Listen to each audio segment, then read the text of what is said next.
यांना माझा नमस्कार। आज आपण येथे जमलो आहोत एक माजी विद्यार्थी मेळाव्यासाठी। ज्या शाळेत आपण शिकलो, घडलो, वाढलो त्या शाळेचे ऋण व्यक्त करणं हे आपलं कर्तव्य आहे। हीच ती शाळा ज्या शाळेत आपण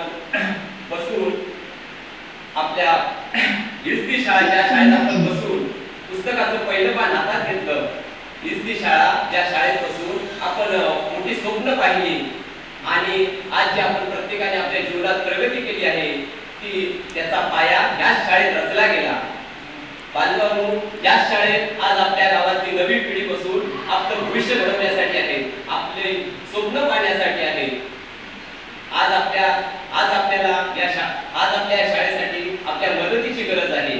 आपल्या शाळेतील भौतिक सुविधा निर्माण करण्यासाठी आपली छोटीशी मदत प्रत्येकाने आपापल्या परीने एक छोटीशी मदत करावी अशी माझी आपल्याला विनंती आहे। तसेच आपले छोटंसं योगदान आपण जर एक छोटंसं योगदान दिलं ते आर्थिक मदत नसेल तर ते एक आपल्या शाळेबद्दल एक कृतज्ञता असेल। आपल्या गुरुजनांचे ऋण फेडण्याची परतफेड असेल आणि आपल्या गावातील नवीन पिढीला दिलेली एक ताकद असेल। आपण आपल्या क्षेत्रात विविध क्षेत्रात काम करत असताना आपल्या गावाकडे त्या शाळेकडेही आपलं लक्ष पाहिजे, आपल्या शाळेची प्रगती झाली पाहिजे। कारण आपल्या शाळेतले आताचे विद्यार्थी ते भविष्यातले सुजाण नागरिक होणार आहेत। त्यांना जर उत्तम सुविधा मिळाल्या शाळेत शिक्षणासाठी तर ते नक्कीच घडतील।